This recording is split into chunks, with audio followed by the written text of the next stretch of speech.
Tips number 5 பார்க்கலாம். Tips number 5ல என்ன பார்க்க போறோம்னு பார்த்தீங்கன்னா, இந்த மாதிரி பெரிய சைஸ் பிளாஸ்டிக் கண்டெய்னரை ஒரு சூப்பரான டிப்ஸுக்காக பயன்படுத்த போறோம். இந்த கண்டெய்னருடைய பாட்டம் போர்ஷனை ஃபர்ஸ்ட் நான் கட் பண்ணி தனியாக வச்சிடுறேன். அதே மாதிரி இந்த கண்டெய்னரை நான் வந்து 4 துண்டா வந்து கட் பண்ணி எடுக்க போறேங்க. இந்த மாதிரி கத்தியை ஹீட் பண்ணிட்டு கட் பண்ணீங்க அப்படின்னாவே உங்களுக்கு ரொம்ப ஈஸியாக இருக்குங்க. கஷ்டப்படாமல் ஈஸியாக கட் பண்ணி முடிச்சிடலாம். பாருங்க, இந்த மாதிரி அழகாக வந்து கட் பண்ணி எடுத்துக்கோங்க.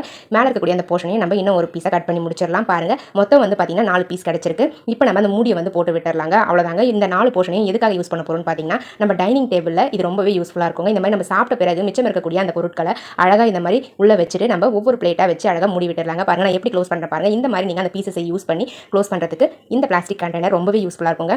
நான் மொத்தமாக 4 ஐட்டம் வந்து ஸ்டோர் பண்ணி வச்சிருக்கேன். இந்த 4 ஐட்டமை ஒரு இடத்துல ஸ்டோர் பண்ணி வைக்கணும் அப்படின்னு பார்த்தீங்கன்னா ஸ்பேஸ் வந்து ரொம்பவே அதிகமாக தேவைப்படும். இந்த 4 ஐட்டமையும் ஒரு பாத்திரத்தில் போட்டு மூடி ஸ்டோர் பண்ணி வச்சாலும் கூட, நம்ம டைனிங் டேபிளில் வச்சாலும் சரி, ஃப்ரிட்ஜில் வச்சாலும் சரி, அந்த 4 பாத்திரத்தையும் வைக்கிறதுக்கான ஸ்பேஸ் வந்து பார்த்தீங்கன்னா ரொம்ப அதிகமாகவே தேவைப்படும். பட் இந்த டிப்ஸை ட்ரை பண்ணீங்க அப்படின்னா சின்ன இடத்துல வந்து பார்த்தீங்கன்னா 4 பொருட்களையும் ஈஸியாக க்ளோஸாக ஸ்டோர் பண்ணி வைக்க முடியுங்க. ரொம்பவே கம்ஃபர்டபுளாக இருக்கும். தேவைப்படுறவங்க ட்ரை பண்ணி பாருங்க.